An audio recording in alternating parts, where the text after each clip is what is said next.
एक ठोस एक शंकु के आकार का है जो एक समान आधार त्रिज्या के अर्धगोले पर अध्यारोपित है।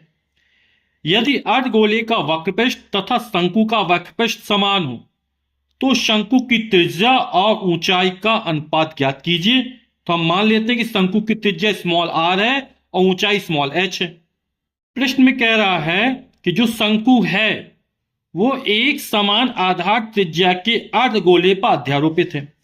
तो ये जो शंकु का आधार है और इस अर्धगोले का आधार है, दोनों कैसे एक समान है, यानी कि जो शंकु की त्रिज्या स्मॉल आर है वही अर्धगोले की त्रिज्या भी स्मॉल आर होगी।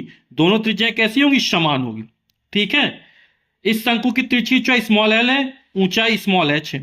ठीक। अब कह रहा है कि अर्धगोले का वक्रपृष्ठ और शंकु का वक्रपृष्ठ समान हो।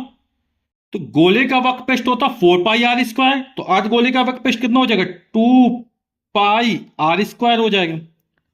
और शंकु का वक्रपृष्ठ होता पाई r l होता है। पाई से पाई कट जाएगा, एक आर से एक आर कट जाएगा, तो यहां से बचेगा 2r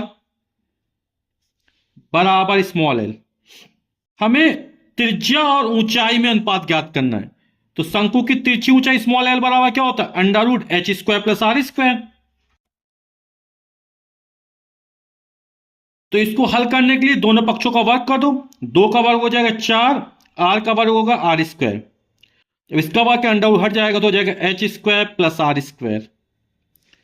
r² के पक्षांतर कर दो तो 4r² - r² बराबर हो जाएगा h²। 4r² जाएगा 3r² बराबर हो जाएगा h²। तो r²/h², तो यहां गुणा 1 मानेंगे, 3 बटे में तो हो जाएगा 1/3। तो हमें r और h में अनुपात ज्ञात करना है। दोनों पक्षों का वर्गमूल ले लो। तो r² का वर्गमूल r, h² का वर्गमूल h, 1 का वर्गमूल 1 और 3 का वर्गमूल √3। तो r/h बराबर निकलेगा 1/√3 या वर्गमूल 3। यही हमारा उत्तर हो जाएगा।